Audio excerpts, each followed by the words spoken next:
Good afternoon, everyone, and welcome you to our October Angels Rest Blessing. And my name is Patty Hegwood, and I am so happy to see you all here today and to enjoy our time together as we talk about the ofrenda. How many of you have heard of the ofrenda? Oh, very good. It's the offering table that we create in Dia de los Muertos. And I'm really excited that this year we decided we chose to focus on Dia de los Muertos. The concept is a really strong one, and it's a beautiful culture that embraces the honoring and the remembrance of those who've gone on before us.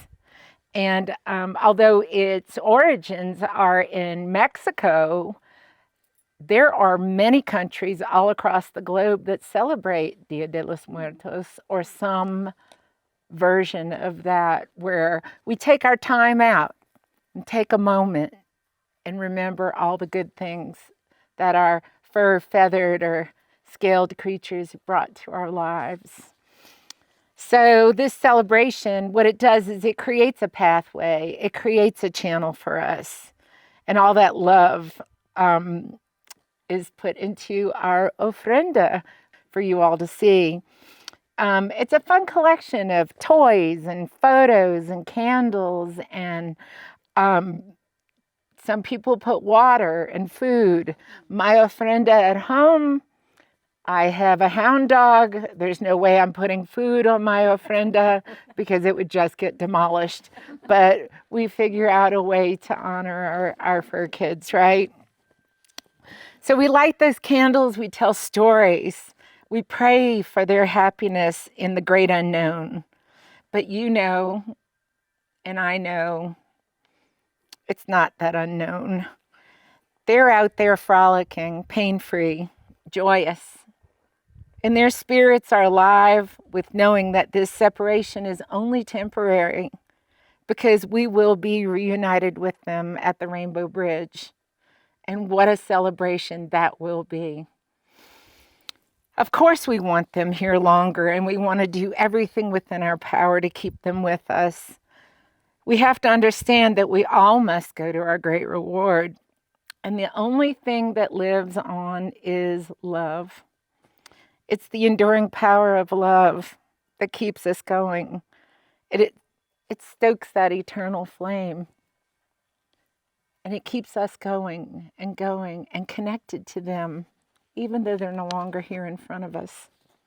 So finding ways to create opportunities around us while we're alive to ensure that that love indeed goes on is really super important.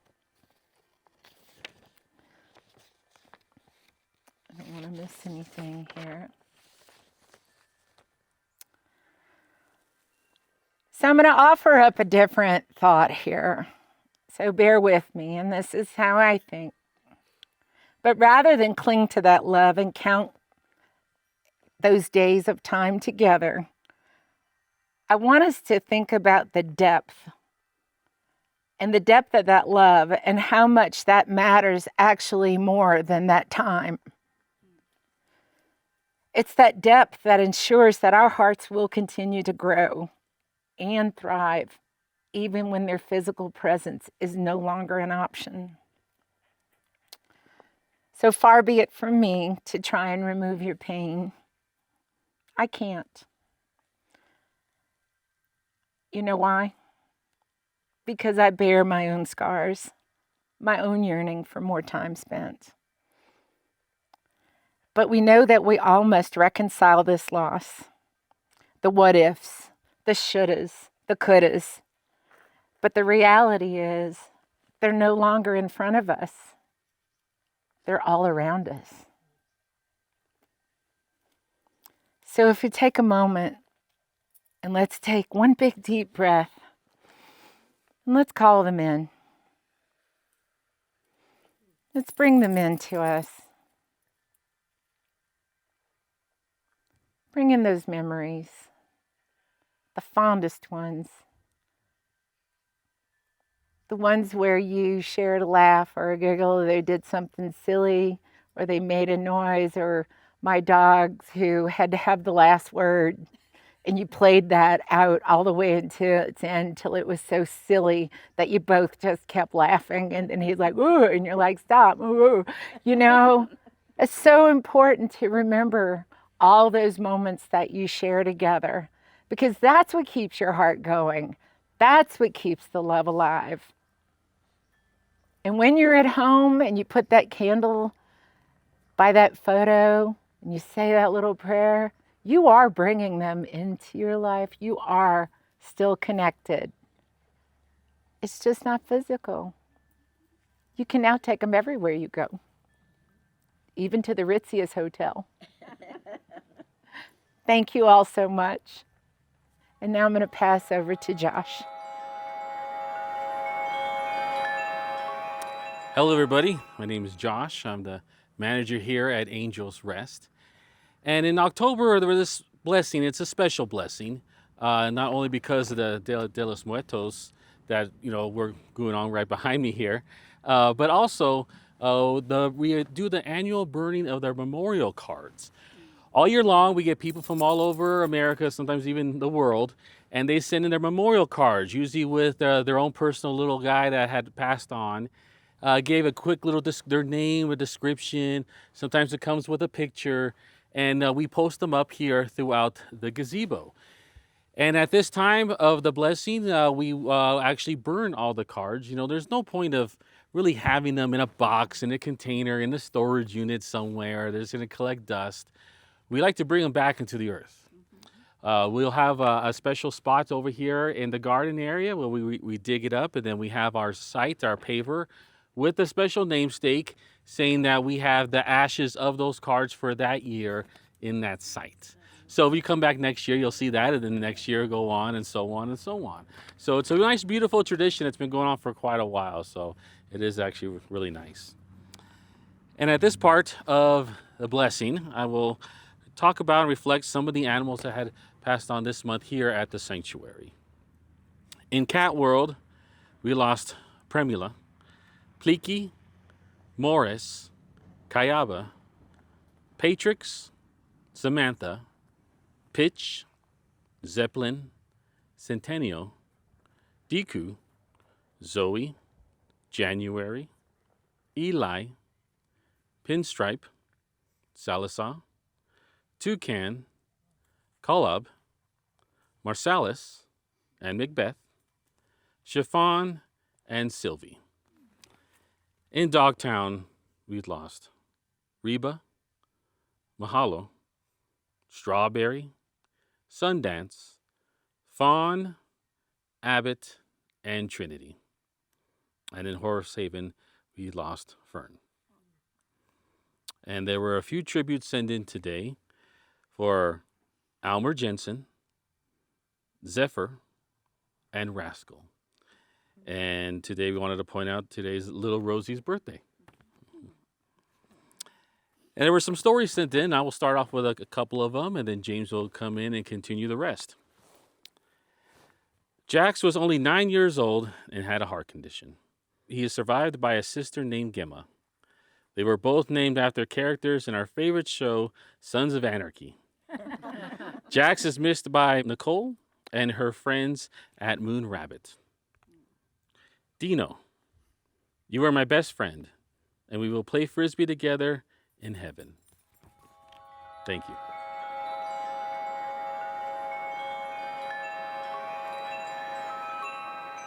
Hello, my name is James. I am a caretaker here at Angels Rest, and I'd like to share some stories with you, starting with Tessa. I had to say goodbye last February. She was almost 16 years old. I adopted her after seeing her on Pet Finder. I don't know what it was, but I felt an immediate connection. I went to see her the same weekend at an adoption event, thinking that probably I would lose interest after meeting her. Instead, it was love at first sight, and the following week, she was at home with me. She became my soulmate. She loved me so much, and vice versa, and she was the most loyal friend I could have hoped for. She was perfect in every sense. She was truly special and formed an incredible bond with me and her scruffy younger brother, Biagio. We miss you, Tessa. There's not one day that goes by that I don't think of you. You'll always be in my heart. I'll see you at the Rainbow Bridge. Love, Francesca and Biagio. Parker. My heart dog, Parker, crossed the Rainbow Bridge on September 25th, 2025. He was 18 years old and a canine performance events agility champion attained in 2017. For an 8-pound Papillon, he was king of the A-frame. Fritz was the best kind of friend, the steadfast one, through the thick and thin of life. How lucky am I to be graced with the presence of the most special kind of being. He was all at once curious, kind, willful, and full of the love I needed most in this world. Rest in peace, my sweet friend. You will be dearly missed. Danny. We adopted Danny from Philadelphia Animal Welfare Society, PAWS, and he was a rescue dog. He absolutely loved playing with his toys, taking naps, and eating quesadillas. Danny stole our heart and brought us so much joy and happiness. He completely changed our life for the better. We miss him so very much. He would do this twirl dance when we came home. He also would sing this song that we called a woohoo song. He was a great companion, very protective, and extremely lovable. Now I'd like to open it up for anyone in the audience to share any memories with us.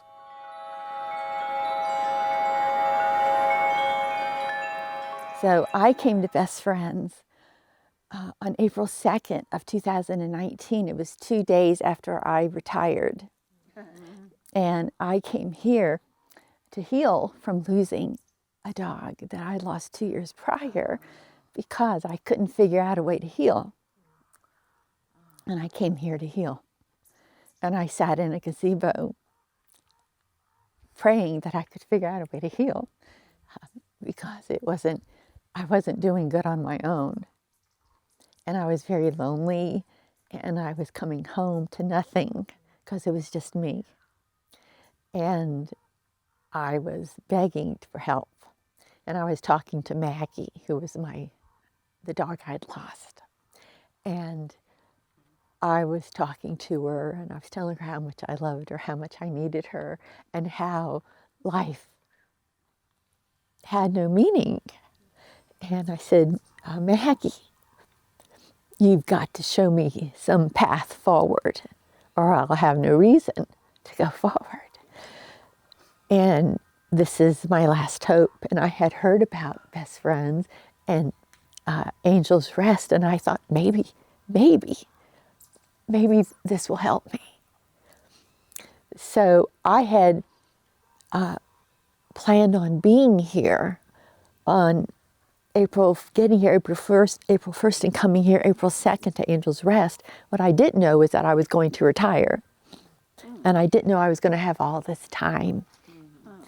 So I came here as a very lonely soul, a very lonely and lost soul.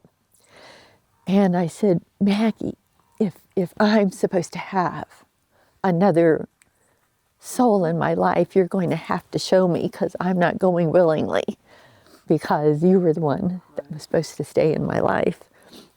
And she passed away when she was 9. And so the next day, I started walking dogs as part of my volunteer work. And I walked 3 lovely pits. And then the last dog was this black dog in the corner of the pen.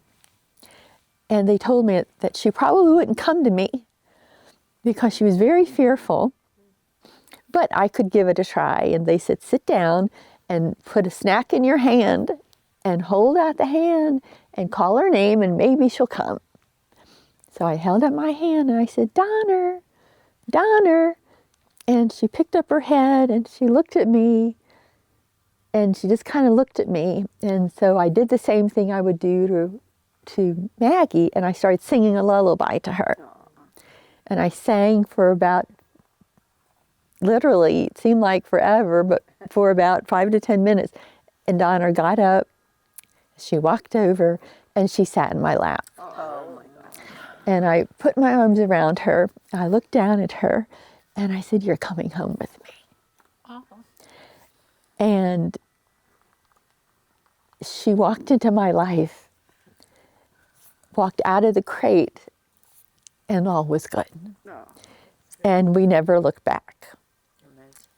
That was Donner who became Rosie.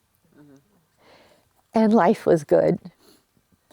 Rosie taught me what joy and peace and happiness was all about. I truly, in my entire life, I had never, ever felt love the way I felt with Rosie. I had never in my entire life knew what love, true love was, until that little girl. And I was telling somebody that I never called Rosie a dog, because in my world she wasn't. I called her a little girl, or my baby girl, or my girl. Even the vets knew to never call her a dog. They'd say, "How is your girl doing?" I knew what love finally was. I knew what to expect, what I deserved, and what I gave Rosie was every bit of what she gave me, which made her leaving so tumultuous, so hard. But I also knew what would wait for me and what would be there on the other side, which makes that not so bad. So Rosie was the greatest gift I could ever get. So that's my story.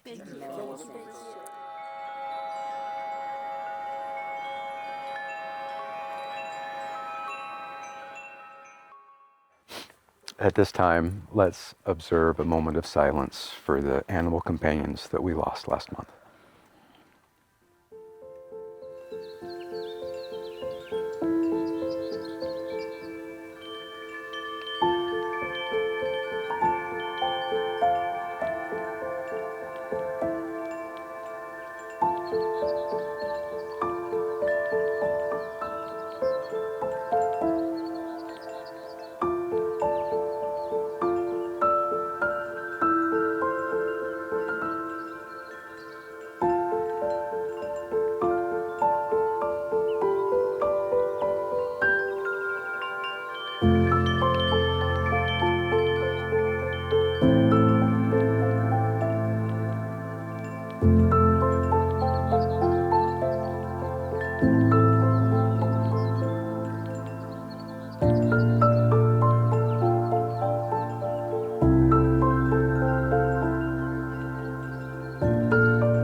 I always find it just absolutely amazing and inspiring to me that when I meditate and pray on what are we going to talk about in this month's blessing, I do it with a great deal of faith that something's going to come in. The right people are going to show up. Those at home that get to join us, we connect with them. And your story completely dovetailed into everything that we've been talking about. And that is that love is all around us. And if you think Maggie didn't have anything to do with Rosie, which I know you believe that to be true, because that energy is there, that love is there, that all of that incredible connection, it's still there. It doesn't go away. It feels sad. It is an aching in our heart because we like what we can touch and feel. But what an inspiring story of how not only love lives on, but how that energy and that your heart can grow and expand and love again and again and again. And you have to have a lot of trust and faith in that. And I believe that's why you're back here. Yeah. And you're a living testimony of that. And that's so beautiful. Thank you. And everyone, you need to know that always. Our heart has a great capacity. Our heart will grow with as much as we give it. And then we need to share it. So, wow. I'm always, always so grateful for the messages that come through in the blessings. And for those of you here and for everyone at home. Oh. Well, I have a poem for you all. And surprise, surprise, it's not Mary Oliver. Ladies are laughing because they know Mary is my favorite, but we also, I was thinking of Dia de los Muertos and how lovely that sentiment and culture is, and that given that opportunity for us to have spaces in our lives for remembrance and how important that is. So this is called For My Forever Friend. The candles burn, the smoke ascends, to welcome back my dearest friends. The ones with paws and tails and wings, and all the joy their memory brings. No quiet purr, no joyful bark, just flickering light to mark the dark. But in my heart, I hear you still, over meadows and up a hill, playing freely, young and grand, until we meet in another land. For on this night your spirit's near, to chase away my silent fear. Thank you for a time of grace. Thank you for your warm embrace. And this concludes our October blessing, and I want to thank you all for coming here and for being a part of this. And for everyone at home, blessings till next time. We'll see you in November.